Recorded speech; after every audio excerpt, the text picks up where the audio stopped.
Vocês também precisam estar atentos, porque surgirão lobos no meio do rebanho, tentando enganar o povo, tentando enganar ovelhas. E vocês precisam realmente entender que essa é a última vez que eu estou com vocês. E tudo aquilo que eu precisava ensinar, tudo aquilo que eu precisava instruir, até aqui eu já fiz. Agora depende única e somente de vocês. O egoísmo é o amor exagerado aos seus próprios interesses a despeito de outrem. E a avareza é pessoa que tem apego excessivo ao dinheiro. Então eu conheço muitas pessoas prósperas, mas com mentalidade egoísta e avarenta. Assim como eu conheço muitas pessoas que não têm recursos financeiros e são generosas. Porque a generosidade não é sobre ter dinheiro. Um coração generoso, ele vai além de recursos financeiros. Ser generoso é deixar de lado seus próprios interesses para ajudar outra pessoa. Ser generoso é deixar os seus próprios interesses em benefício, em abençoar outras pessoas. Não tem a ver com dar para receber. Não tem a ver somente com recursos financeiros. E eu gostaria que você entendesse que ser generoso é deixar ser usado através dos talentos que você tem. Enquanto eu orava pelas famílias, eu falava, Senhor, que todas as famílias realmente possam receber e viver uma vida abençoada. Que as famílias, Senhor, possam ser famílias prósperas, tanto emocionalmente, quanto fisicamente, quanto financeiramente. E no momento que eu terminei de orar, o Espírito Santo falou para mim, nem todos podem receber. Eu falei, uau, mas as suas bênçãos, Senhor, não são para todos? E ele falou, nem todos podem receber. E existe uma frase que ele falou para mim que eu gostaria de transmitir para você. O Espírito Santo falou para mim, Deus só pode derramar prosperidade onde há generosidade. E onde não há generosidade, eu não posso derramar prosperidade. Nós podemos ver isso em Provérbios 11, 25. A alma generosa prosperará. E quem dá a beber será dessedentado. E eu falei, uau. O Espírito Santo continuou falando comigo. Existem muitas pessoas que elas estão presas por fortalezas do egoísmo e da avareza. E essas fortalezas que têm prendido a mentalidade dos meus filhos, com crenças limitantes, ensinos errados a respeito do dinheiro, não permitem que essas pessoas sejam prósperas financeiramente, emocionalmente e espiritualmente. Porque Deus, Ele não pode derramar prosperidade onde não há generosidade. Eu não sei se você já viu, mas uma das primeiras palavras que uma criança aprende é dizer meu, meu, meu e dá, dá, dá. Sim ou não? Quantos tem criança pequena aqui? Levanta a sua mão. Amém. É ou não é? Quando eles são pequenininhos, eles não sabem compartilhar brinquedo com ninguém, eles não sabem dividir nada com ninguém. Eu achei tão engraçado que esses dias a gente foi jantar com um casal de amigos e daí eu pedi o meu prato e o meu prato chegou primeiro e tem um amigo nosso que ele não pode ver o prato chegando primeiro que ele já vai cutucando e vai comendo tudo. Daí eu falei assim para ele, olha, eu sou tão generosa que eu vou compartilhar com você porque quem compartilha não engorda. Daí ele falou assim, oxe, as covardia você falar isso para mim, Adri. Então, as crianças, elas têm dificuldade de compartilhar os seus brinquedos. Então, uma das primeiras palavras que a criança aprende a falar é isso, é meu, é meu, é meu, e dá, e dá, e dá. Porque deixa eu falar algo para você. O egoísmo não é algo que aprendemos, é algo com que nascemos. E ele faz parte do velho homem. O egoísmo, ele nunca nos deixa satisfeito com nada. Sempre falta algo. Eu acredito que o egoísmo, ele anda de mãos dadas com a ingratidão. Nunca está bom. Essa pessoa, ela não tem um contentamento com nada. Nunca está bom. Sempre falta algo mais. A pessoa que tem uma atitude egoísta, na maioria das vezes, ela se torna uma pessoa ingrata. O egoísmo, na minha vida e na sua vida, é uma fortaleza que precisa ser vencida. O meu avô, o bisavô, meu bisavô, ele veio da guerra, fugido da guerra. E normalmente no ambiente de guerra, você há de concordar comigo que as pessoas passam muita fome. Né? Nós recebemos os ucranianos aqui, e quando nós sentamos com ele para ouvir as histórias deles, muitos saíram com uma mochila nas costas, sem saber para onde ia, o que ia comer. E muitas vezes 1, 2, 3 dias sem comer. Então, uma pessoa que vem do ambiente de guerra é uma pessoa que ela tem medo de passar fome. E eu começava a observar na vida do meu avô, quando nós íamos visitar ele, que ele tinha uma dificuldade. Ele plantava as coisas, feijão, ele plantava milho, né? Ele tinha lá o gado dele, ele tinha ali a criação dele, só que ele tinha uma dificuldade de dar as coisas dele. Meu avô tinha um quarto onde ele tinha comidas, sacos de feijão, sacos de milho, e toda vez que a gente ia lá, a minha avó tinha que separar escondido as coisas para a gente poder levar. Porque ele não queria, ele não deixava. Porque ele tinha medo que se ele desse algo, daquilo ali ia faltar para ele. Então, queridos, a gente vem de histórias e muitas vezes a gente acaba construindo essas fortalezas do ambiente da onde a gente veio.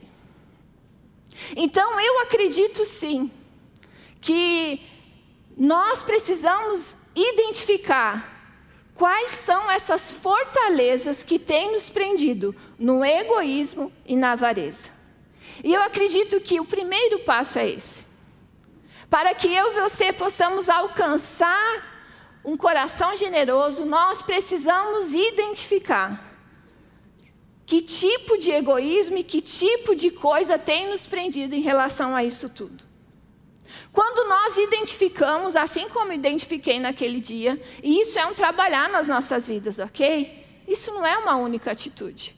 O trabalhar do Espírito Santo, o trabalhar do Senhor nas nossas vidas, vem até Jesus voltar.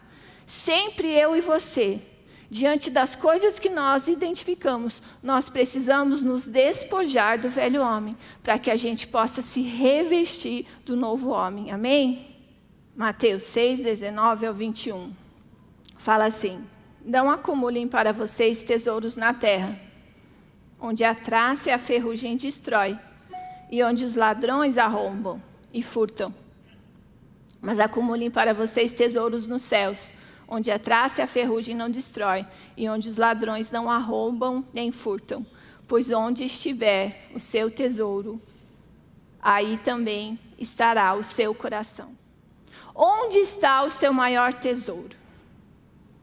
Na sua casa, no seu carro, nos seus bens, no seu investimento? Porque esse texto fala que onde está o seu tesouro, aí está o seu coração. Só um pouquinho que eu abri um negócio que não era para abrir aqui. Aí. O texto, ele fala, não é onde estiver seu coração, ali também estará o seu tesouro. Sabe por quê? Porque o seu coração segue o seu tesouro. Onde estará e aonde está o seu tesouro, aí também está o seu coração. Uma das coisas que me chama a atenção no relato do jovem rico, e é isso que eu quero compartilhar com você, é que quando esse jovem chega para Jesus, ele faz a seguinte pergunta: o que eu preciso para herdar a vida eterna? E Jesus fala: você precisa guardar os mandamentos no seu coração. E ali, os mandamentos são relatados nesse texto. E esse jovem, ele olha para Jesus e ele fala assim: ok, mas eu sei dos mandamentos, eu guardo os mandamentos do meu coração. Então, o que eu preciso para herdar a vida eterna? E Jesus olha para ele e fala: vende tudo que você tem, dá aos pobres, e assim você vai herdar a vida eterna. Uma das coisas saltou aos meus olhos quando eu li esse texto nessa madrugada. Muitos de nós achamos que o simples fato de nós obedecermos os princípios da palavra, termos uma vida de oração, termos uma vida de santidade, é o suficiente para que eu e você possamos construir os tesouros do céu. E esse texto deixa muito claro para mim que não é o suficiente. Porque esse jovem, provavelmente, ele conhecia. Porque ele falou para Jesus: não, eu guardo os mandamentos no meu coração. Mas nós precisamos construir tesouros no céu. Não é errado ter dinheiro. Não é errado ter dinheiro. Não é errado ter uma casa boa. Não é errado ter um carro bom. Não é errado ter investimento. Não é errado ter dinheiro no banco. Não é errado. O errado é o seu coração estar nessas coisas. O maior concorrente de Deus no coração do homem é o dinheiro. Muitas vezes, queridos, nós ficamos tão indiferentes em relação à necessidade dos outros. E nós nos esquecemos que eu e você somos apenas mordomos de Deus aqui. Tudo aquilo que Ele tem confiado, os seus filhos, a palavra de Deus fala que é a herança do Senhor. O seu casamento representa uma aliança que você tem com o seu marido para que você realmente possa multiplicar, para que você possa cuidar dessa herança. Os seus bens, tudo aquilo que o Senhor tem confiado, Ele te confia como mordomo dele aqui na terra. E uma das coisas que eu acredito para a minha vida, que Deus ele não me dará nada que Ele não possa me pedir de volta. Que tudo aquilo que Ele me pede, Ele vai poder me pedir de volta, porque não é meu. Ele apenas tem me confiado. Assim como o Senhor nos confiou durante um certo tempo, essas 5 empresas na nossa mão, e no momento o Senhor falou: agora encerra o ciclo, e vocês vêm para o ministério. Muitas vezes não é fácil obedecer.